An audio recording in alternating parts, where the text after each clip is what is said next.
Alright, so here we have another recipe from 86 Eats. These are chicken wings with little bones. Started this off with some silken tofu with the ingredients, but it turns out that silken tofu was just a little bit more moisture than I needed, so I had to add a little bit more vital wheat gluten to it. It's not a problem, it doesn't really affect it that much. But you're just gonna want to put all the ingredients together, mix them up. Normally if you use like firm tofu, you need to blend it, so I was trying to be lazy and not have to blend it, but you know, some things don't work out the way you want them to. But here we are, just mixing up the seitan, forming those gluten bonds, giving it a nice little slap when it's ready. And this is where I was trying to do like a faux bone with some parsnips. I wouldn't really recommend it.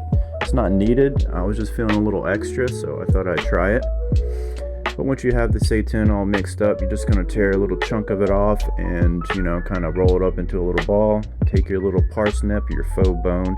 Some people use lemongrass. I think would probably work a lot better because this ended up getting kind of soft after I cooked it, and, you know, I don't really need it in there.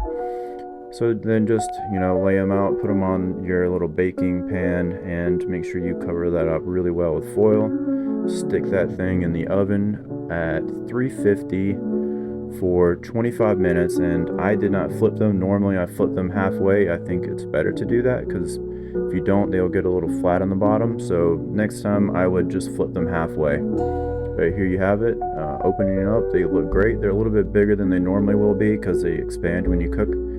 So just let them chill in the fridge overnight and they'll shrink down. This is for the buffalo sauce, which I quite like and I need it every time I make them. So my little trick is I add a little bit of almond yogurt to it, to the buffalo sauce. Kind of makes it a little bit softer.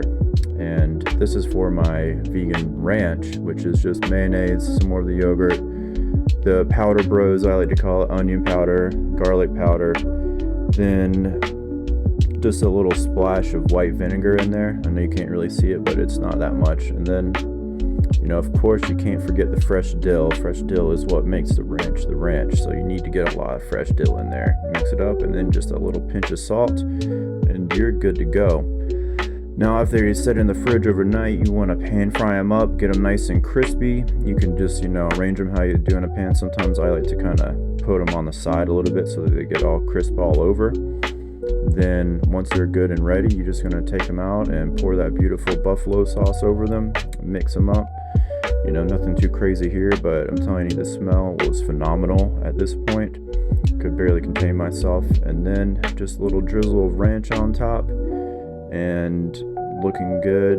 You know, you got to ask your little pup, I think, here, say, do you want some? And she goes, yeah, I want some, stop playing with me. And then give it a shot, and it is good.